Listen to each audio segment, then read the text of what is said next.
Episode 2, the driver abridged third-person narration for a 45-minute video. The boat cut through the black Pacific water like a blade through silk. Behind them, somewhere in the dark, armed men were still searching. Ahead of them, far out on the horizon, the running lights of a cargo ship moved slowly toward the Panama Canal. Samuel Adeyemi stood at the stern with the calm stillness of a man who had learned to read danger before it arrived. He watched the ship's lights, calculated its bearing, then turned to Pastor James. 3 or 4 miles, the pastor guessed. Samuel nodded. Then we have a window. Maggie Nguyen sat near the bow, Thomas's letter clutched in both hands. She had not opened it yet. She could not. Not while her feet were bleeding, her dress was torn, and her children were still in the hands of people who had already killed her husband.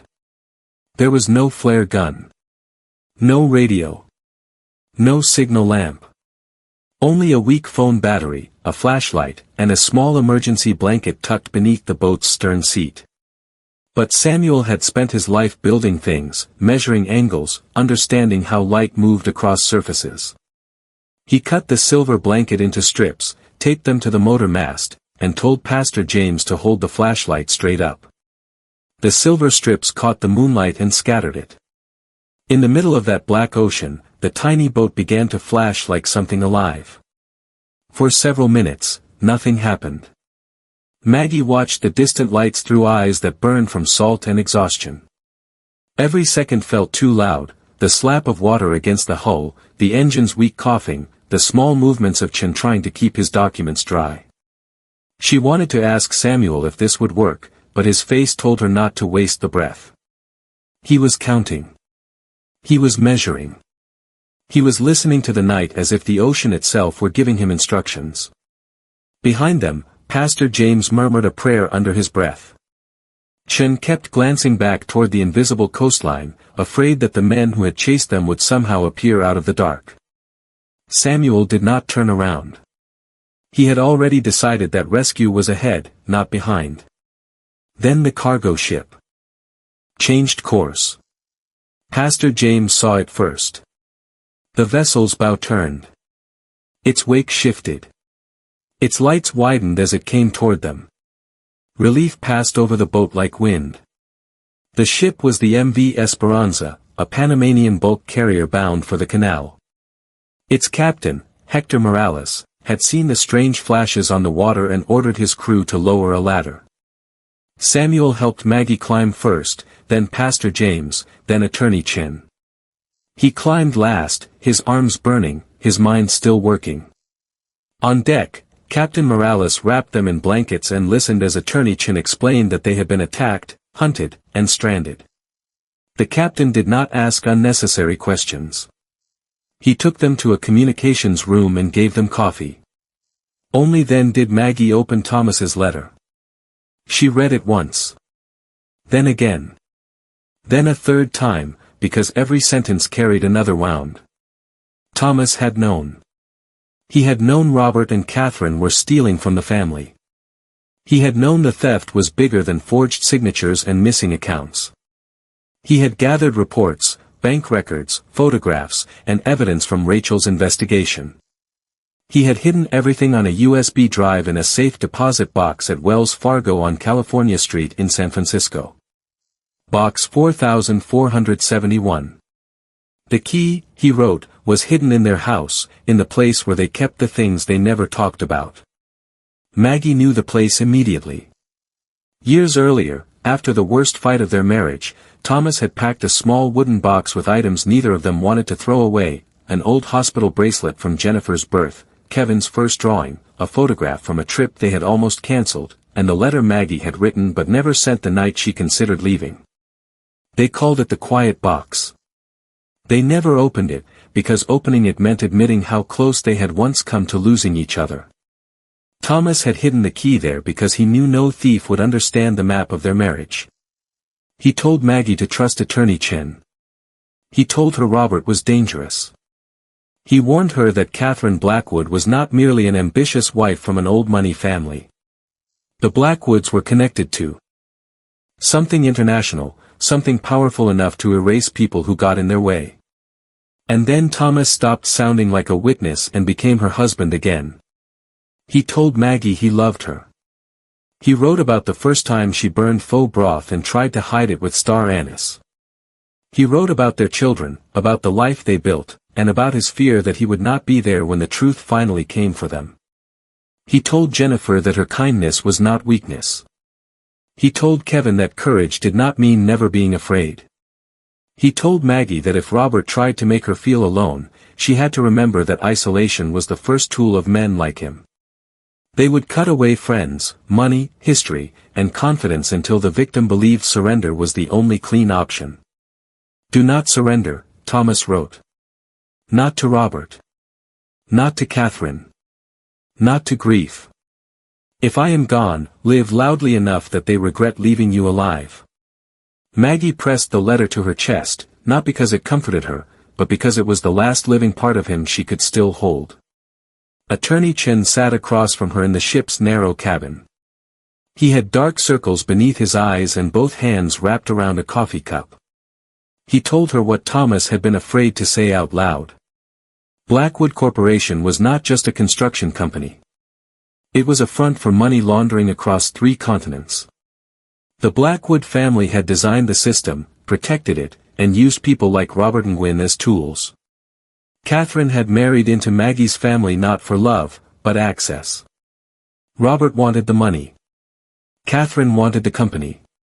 Blackwood wanted everything behind it. David Park had died because he knew too much. Thomas had died because he had found proof. And Maggie's children had been taken because the people behind it needed her broken before she could fight back. By dawn, the Esperanza reached the entrance of the Panama Canal. Arrangements were made quickly.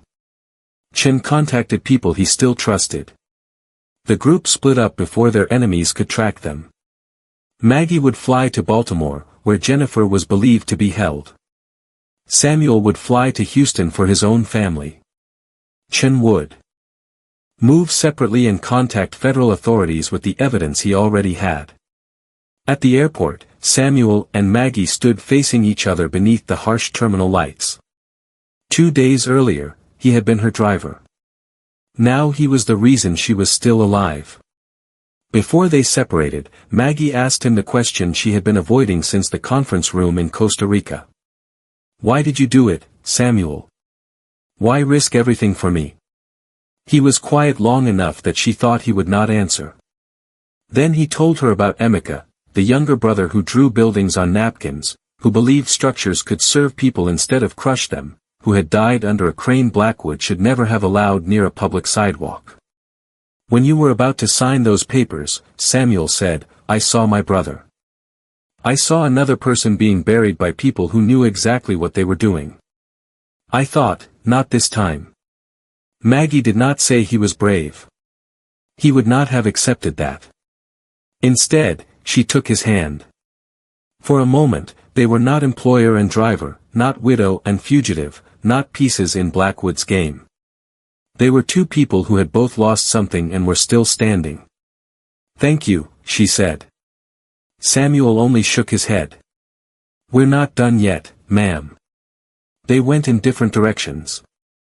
Maggie did not look back. If she had, she might have fallen apart. Samuel landed in Houston carrying nothing but a small bag, a prepaid phone, and the burden of 3 years of silence. He had left Nigeria after his brother Emeka was killed at a Blackwood construction site. He had left because the company had cut corners, bribed inspectors, and buried the truth. He had left because speaking up had made his wife and children targets. Now the same machine had found him again. Before going home, Samuel drove past his apartment complex. He saw the black sedan immediately. Chevrolet Malibu, engine running, dark tint, 2 men inside, both watching the front entrance. He did not panic. Panic was useless. Structures revealed themselves if a person knew how to look. He parked 3 blocks away and came in from the rear. Amara opened the apartment door with a kitchen knife in her hand. For 1 second, she stared at him as if he were a ghost. Then she dropped the knife and fell into his arms. For 30 seconds, there was no Blackwood, no Robert, no cartel, no dead brother, no hunted woman named Maggie Nguyen. There was only a husband and wife holding each other after 3 years of fear. Then their children appeared. David was 13, tall, trying not to cry. Nadia was 10 and ran to Samuel with no pride left to protect. He held them both and felt the cost of every day he had been away. There was no time for full explanations, but he told them enough. The men who had destroyed their life in Lagos had expanded into America. Maggie's family was being targeted by the same people. Now Samuel's family was in danger too. David tried to be hard. He asked practical questions: where were they going, how much money did they have, could he bring his school laptop? Nadia asked if the bad men would hurt her mother. Amara asked nothing at first. She only watched Samuel's face, because she knew him better than he knew himself. When the children went to pack, Amara touched the scar on Samuel's forearm from the night Blackwood's men had warned him in Lagos. "You promised me we were done running," she said. "I know. And now?" Samuel looked toward the hallway, where David was stuffing clothes into a backpack with shaking hands. "Now I make sure our children do not inherit our fear." They had to leave that night. Amara did not argue. She had lived with danger long enough to know when it was real. They packed cash, documents, medicine, clothes, and nothing sentimental enough to slow them down. Samuel led them through the building, down the back stairwell, across the courtyard toward the alley gate. They almost made it. A car door slammed at the front of the building. Samuel pushed his family back into the shadows. Footsteps came from the wrong direction. A man appeared at the bottom of the fire escape with a gun in his hand. "Mr. Adeyemi," the man said, almost politely. "You need to come with us." Samuel stood above him on the second-floor landing. Behind him were Amara, David, and Nadia. Beneath him was a gunman. Around him was old metal, old bolts, old brick. And that was when Samuel saw the weak point. The fire escape had been installed decades earlier with expansion bolts driven into brick. Houston humidity had eaten the metal. The landing looked solid, but its strength depended on 4 rusted anchor points. Samuel shifted his weight, then jumped hard against the railing. The gunman looked confused for half a second. Samuel jumped again. The bolts screamed out of the wall. The whole landing tore loose and dropped like a trapdoor. Metal crashed down on the gunman, knocking him flat. Samuel grabbed the railing, swung down, and landed hard but upright. The sound was enormous in the narrow alley, a shriek of metal and brick that brought lights on in 3 apartments at once. Somewhere, a woman screamed. A dog began barking. The second man from the sedan shouted from the front of the building, but the fallen landing had blocked the fastest path around the side. Samuel's ankle flared with pain when he hit the ground. He ignored it. Pain was information. Danger was instruction. His family was still moving, and that was the only measurement that mattered. "Run," he shouted. They ran through the alley to the rental car. David, too young to drive and too frightened to hesitate, took the wheel when Samuel threw him the keys. Under his father's sharp instructions, he drove them to the bus station. Samuel bought tickets to Dallas with cash, and by night they were on a Greyhound, heading away from Houston under fluorescent lights and suspicion. But halfway through the ride, Samuel saw what Amara saw too. A man near the front kept glancing at them. Not often enough to be obvious. Often enough to matter. They got off at the next stop and went dark. At the small roadside station, Samuel did not let them stand under the lights. He led them behind the building, across a gravel lot, and through a gap in a fence. Nadia wanted to cry, but David took her hand before Samuel could. Amara walked last, looking back with the same wary intelligence that had kept her alive in Lagos. A taxi would leave records. A hotel would ask for identification. A card would create a trail.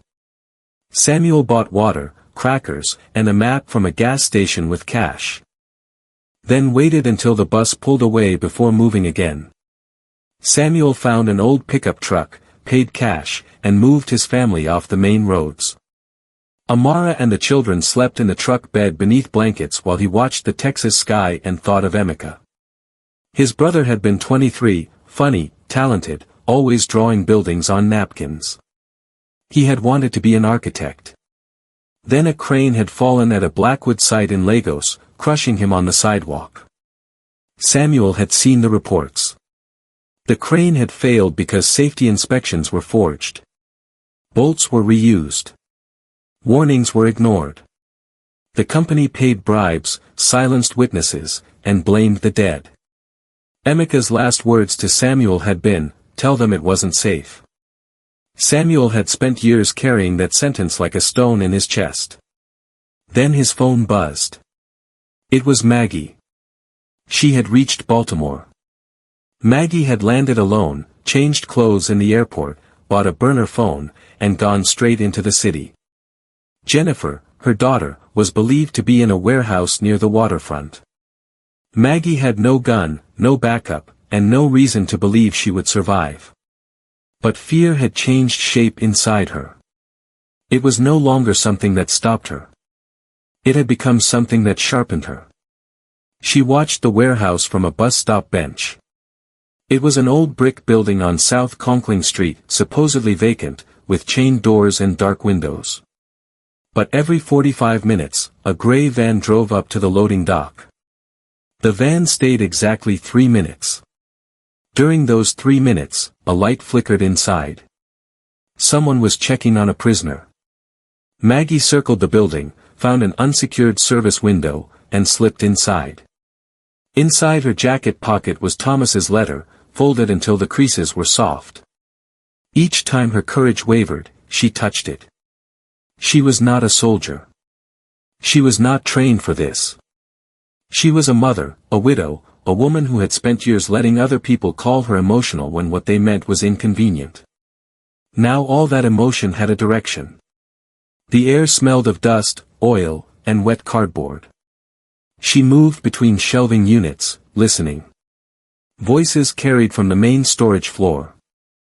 Jennifer was there, tied to a metal chair, blindfolded, still wearing her hospital scrubs. 2 guards watched her. One stood by the wall scrolling through his phone. The other ate at a folding table. Maggie counted everything: 2 guards, 1 prisoner, 1 exit behind her, a ladder to a second-floor walkway, and a cracked electrical panel near a stack of old cleaning supplies. She also counted what she did not have. She did not have strength enough to fight both men. She did not have time to wait for the van's next rotation.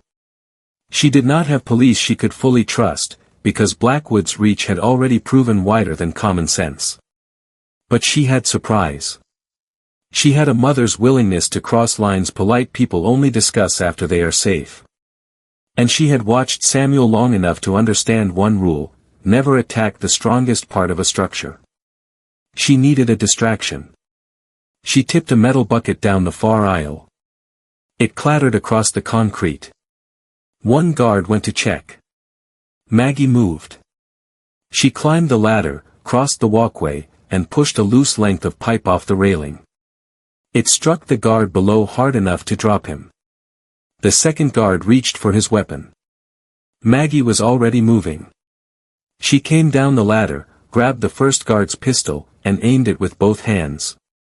Her arms shook, but her voice did not. "Step away from my daughter." The guard froze. Maggie cut Jennifer free with a pocket knife. When Jennifer pulled off the blindfold and saw her mother, she broke. Maggie held her as if she were 3 years old again, as if the world had not become full of men with guns and families who betrayed their own blood. Jennifer smelled of sweat, dust, and fear. Her wrists were raw where the plastic ties had bitten into the skin. Maggie wanted to ask who had done this. She wanted names, descriptions, anything she could turn into revenge. But Jennifer's breathing came in short, broken pulls, and Maggie forced herself to slow down. "Look at me," she said. Breathe with me. In. Out. You're not in that chair anymore. Jennifer tried. Her first breath failed. The second held. By the third, she was back enough to speak. I'm here, Maggie. Whispered. I've got you. But Jennifer was not the only hostage. Through tears, she told Maggie that Kevin was alive, but he had been moved to Washington, D.C. The guards had said if Jennifer escaped or Maggie contacted the police too soon, Kevin would be killed. Maggie called Samuel. He answered from a rest stop somewhere in Texas. We got Jennifer, she said. She's safe. But Kevin is in D.C. Samuel closed his eyes. The map in his mind expanded: Houston, Baltimore, Washington, San Francisco, Lagos. Separate points that were not separate at all. They were all part of the same structure. Then he told Maggie what he had found. Blackwood Corporation was at the center. Catherine Blackwood Nguyen was not acting alone. Her sister, Grace Blackwood, was the company's chief operating officer. Their father, Richard Blackwood III, controlled the larger network. Blackbridge Security, the armed men hunting them, was tied to the corporation. Diego Morales was muscle. Robert Nguyen was the inside man. Catherine was the infiltrator. Blackwood was the engine. The pattern was elegant in the ugliest way. Shell companies purchased distressed assets. Blackbridge intimidated owners into selling. Friendly banks washed the money through construction contracts. Politicians received donations. Inspectors looked away. When someone resisted, the machine did not roar. It whispered. A missing report. A doctored signature. A fatal accident. A hostage taken quietly from a parking garage. Samuel understood then why Blackwood had survived so long. It was not one crime. It was infrastructure. Maggie listened in silence. When Samuel finished, she said only, "Then we break the engine." Samuel sent Amara, David, and Nadia toward a church contact in Dallas. Then he turned the pickup east and drove through the night toward Washington. He did not sleep. He thought of Emeka. He thought of the crane, of forged inspection papers, of Blackwood's men visiting his home afterward to advise him that accidents happened and silence was often safer than grief. He thought of the day he had left Nigeria to keep Amara alive. He thought of the cost of running. Somewhere before dawn, Maggie called again. She had Jennifer safe, but she was going after Kevin. Samuel told her to wait for him. She said, "You're not my driver anymore, Samuel." "No," he said. "But I'm still not letting you walk into that alone." They met outside Washington in the gray morning light. Maggie looked exhausted, hollowed out by fear and rage. Samuel looked like a man who had driven across half the country on willpower alone. Jennifer was under protection by then, hidden with people Chen and Foster trusted. Maggie had wanted to stay with her daughter, but Jennifer had gripped her hand and told her to get Kevin. There was no forgiveness in Jennifer's voice for the people who had taken her, only clarity. "Bring my brother home," she had said. So Maggie came. They did not waste time. Kevin called from an unknown number. His voice was thin, frightened, and controlled. He had managed to get access to a phone for less than a minute. He told Maggie he was in a large warehouse with concrete floors. He could hear WTOP on a radio. He could hear traffic from the Anacostia Drive exit. He could hear a church bell every 15 minutes, maybe St. Teresa's. Samuel was already searching the map. The sound clues narrowed the area to southeast Washington. One vacant industrial building fit, an old distribution center near South Capitol Street and V Street SE, once used by FedEx, now abandoned. They drove there. The building was low, ugly, and quiet. Too quiet. Samuel studied it from across the street: loading bays, side entrances, roofline, utility access, drainage, service doors.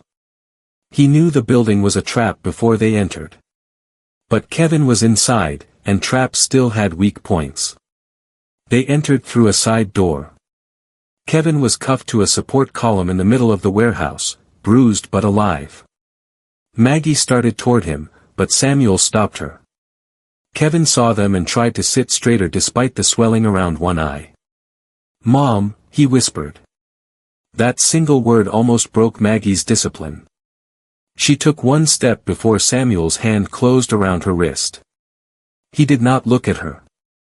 He was looking at the dust on the floor, the footprints near the side walls, the way the room seemed empty in all the wrong places. Too clean. Too staged. A voice came from the shadows. "I was wondering when you'd show up." A tall man with a shaved head and a scar from ear to jaw stepped into the dim light, carrying an AR-15. Two more armed men appeared behind him, blocking the exit. Blackbridge security.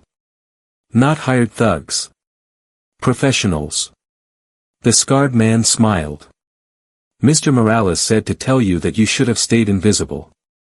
Samuel counted the rifles, the distances, the exits, the overhead pipes, the sprinkler heads, the electrical conduits, the chain-link storage cage, the puddle near the floor drain. Maggie was behind him. Kevin was cuffed to the column. The odds were impossible. Then Samuel's phone rang. The scarred man frowned. "Who's calling you?" Samuel answered. A man introduced himself as Special Agent Daniel Foster of the FBI San Francisco Field Office. Attorney Chen had reached him. The FBI had been watching Blackwood for 18 months.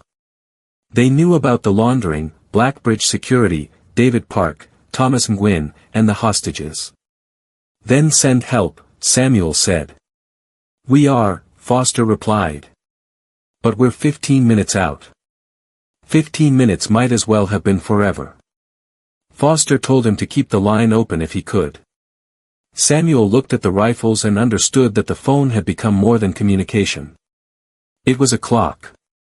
It was proof that outside pressure existed. It was also a liability. The scarred man knew it, too.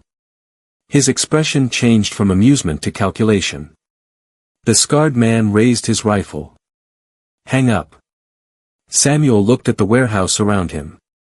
Old building. Outdated sprinkler system. Exposed pipes.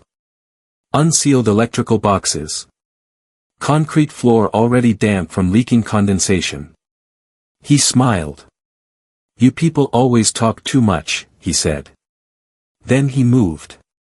He shoved an empty metal shelving unit across the floor. It slammed into the scarred man's legs, knocking him off balance. Samuel charged, drove him backward, and used the support column as cover while bullets tore into the concrete above him. "Maggie," he shouted. "Get Kevin loose." Maggie ran to Kevin with a bolt cutter she had grabbed from the wall. The two other gunmen tried to shift position, but Samuel was already climbing the storage cage. He reached the overhead sprinkler pipe, wrapped both hands around a corroded valve, and twisted with everything he had. The pipe cracked. For an instant, there was only a thin white seam in the metal. Then pressure found the weakness. The seam widened. The pipe split with a sound like a bone breaking inside the walls of the building. Water exploded across the warehouse. The sprinkler system came alive in a violent burst. Old pressure surged through old lines. Water rained from above and sprayed from the broken valve. The concrete floor became slick in seconds. A gunman slipped. Another fired blind. Sparks snapped from a ceiling light as water hit the exposed wiring. The warehouse plunged into dim, flickering chaos. Maggie freed Kevin. Samuel dropped from the cage, hit the wet floor, rolled, and came up running. He used the water, darkness, and gunmen's confusion the way he used everything else, as structure. Maggie and Kevin reached the door first. Samuel followed, a bullet cracking the wall beside his head. Outside, cold morning air hit them. They piled into the pickup. Samuel drove. The rear window shattered as the scarred man fired from the doorway. Kevin ducked. Maggie reached back and pulled him down. They escaped into Washington traffic just as FBI vehicles screamed toward the warehouse from the opposite direction. Kevin kept saying he was fine until Maggie turned around and touched his face. Then the boy who had survived the warehouse vanished, and her son came back. He folded forward against the seat and cried without sound. Maggie reached over the console and held the back of his neck while Samuel drove with one hand on the wheel and the other pressed against his own bleeding shoulder. "Did they hit you?" Maggie asked. "Graze," Samuel said. It was more than a graze, but less than death, and for the moment that was enough. Agent Foster called minutes later. The FBI had secured the site and arrested surviving Blackbridge men. But the case had changed. Robert Nguyen had contacted the FBI. He wanted to surrender. He claimed he had information that could bring down the entire Blackwood operation. He would give it. Only to Samuel, in person, at Dulles Airport. In exchange, he wanted immunity. Robert's timing was too precise to be coincidence. He knew the warehouse raid had failed. He knew the FBI was moving. He knew Blackwood would sacrifice him if he waited too long. Now he was trying to turn himself from perpetrator into witness before anyone else could decide what he was worth. That was Robert's gift. He always found a way to stand near the exit before the building burned. Maggie went cold. Robert was her brother. Robert had betrayed her husband. Robert had helped steal from the family, helped turn her children into leverage, and may have helped arrange Thomas's murder. The idea of him bargaining for his life made her stomach twist. "He's lying," she said. "Maybe," Foster replied. "But if he gets on that private jet and leaves the country, we may lose the only witness who can connect the murders to Blackwood." Samuel looked at Maggie. "This is your call." She stared through the windshield at the gray sprawl of Washington. Every part of her wanted Robert to suffer immediately. But Thomas's letter had not said make Robert hurt. It had said make them pay. All of them. If Robert disappeared, Blackwood survived. Grace survived. Catherine survived. Richard Blackwood survived. The money, the killing, the machinery, everything continued. Maggie closed her eyes and whispered Thomas's words back to herself. Make them pay. Then she opened her eyes. "Take me to Dulles," she said. "I'll hear what Robert has to say. Then we end this." Samuel changed direction. They were 10 miles from Dulles when his phone buzzed again. It was not Foster. Not Amara. Not Maggie. The message came from an unknown number. A video opened. The room in the video was small and windowless, with concrete walls and harsh light. A woman sat tied to a chair, her face bruised, her nurse's scrubs torn at the collar. Dark skin. High cheekbones. Full lips. Amara. Samuel's wife. A man spoke from off-camera. "Mr. Adeyemi. You have 1 hour. Come to Dulles alone. Leave Mrs. Nguyen and the children at the airport.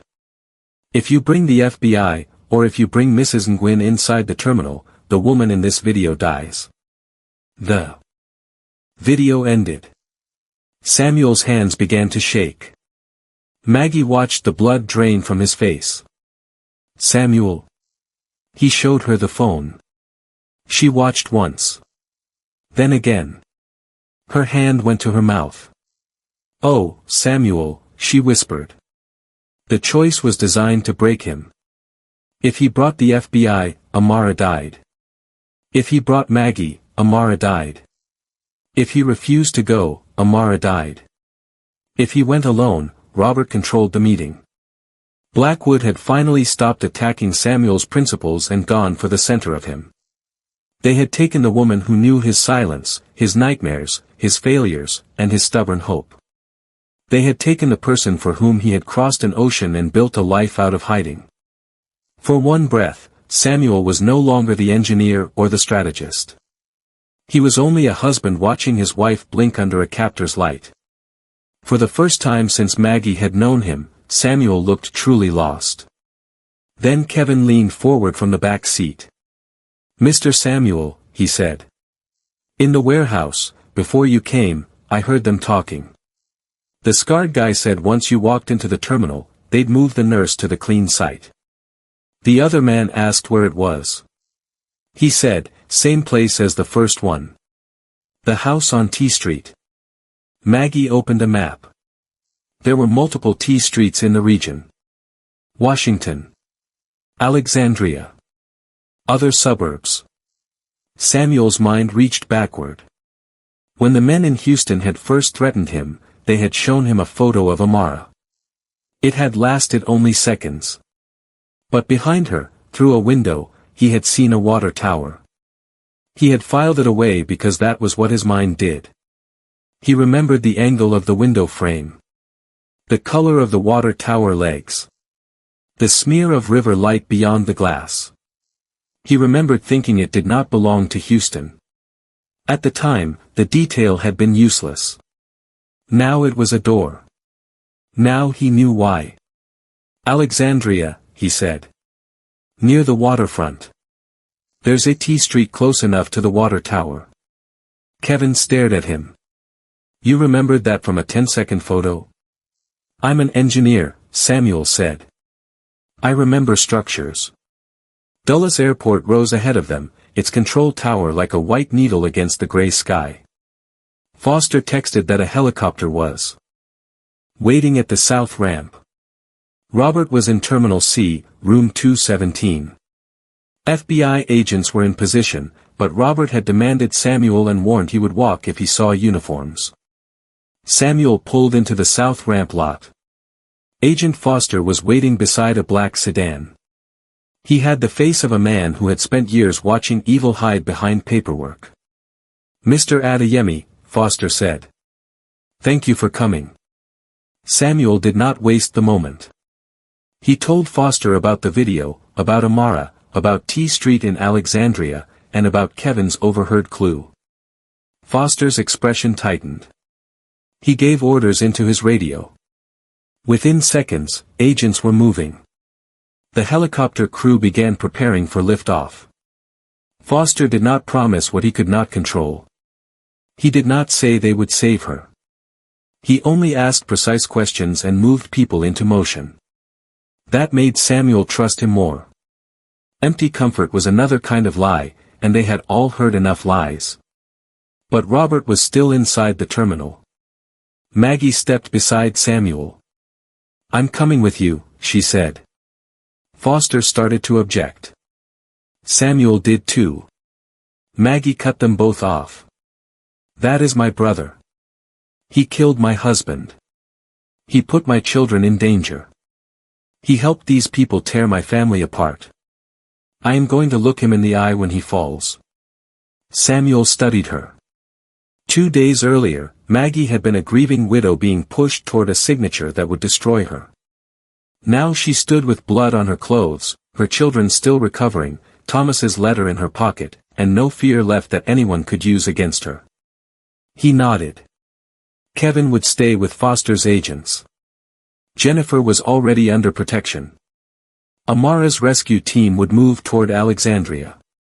Samuel and Maggie would enter the terminal and face Robert. For a moment, they stood beside the truck in the cold airport wind. A woman who had lost her husband and almost lost her children. A man whose brother had been crushed by the same empire and whose wife was now hostage because he had chosen to fight. They had been strangers. Then driver and employer. Then allies. Now they were something forged under pressure, like steel. "Ready?" Samuel asked. Maggie's eyes were dry. Her hands were steady. "Ready," she said. They walked toward Terminal C. Every camera in the terminal seemed to watch them. Every traveler rolling a suitcase became a possible lookout. Every announcement over the speakers sounded too normal for a place where a family's future was being negotiated behind a conference room door. Maggie kept Thomas's letter in her pocket. Samuel kept his phone in his hand, waiting for the message that would tell him whether the team in Alexandria had found the right house, or the wrong one. Inside, somewhere behind glass walls and security doors, Robert Nguyen was waiting with a bargain in his mouth and blood on his hands. Across the river, Amara was tied to a chair in a hidden house on T Street. Above them, an FBI helicopter waited for the signal. Around them, Blackwood's structure trembled, but it had not yet fallen. Samuel moved through the terminal and began building a plan in silence. It was dangerous. It was desperate. It depended on timing, pressure, and one weak point he had not yet seen. But every structure had one. And before the hour ended, Samuel intended to find it.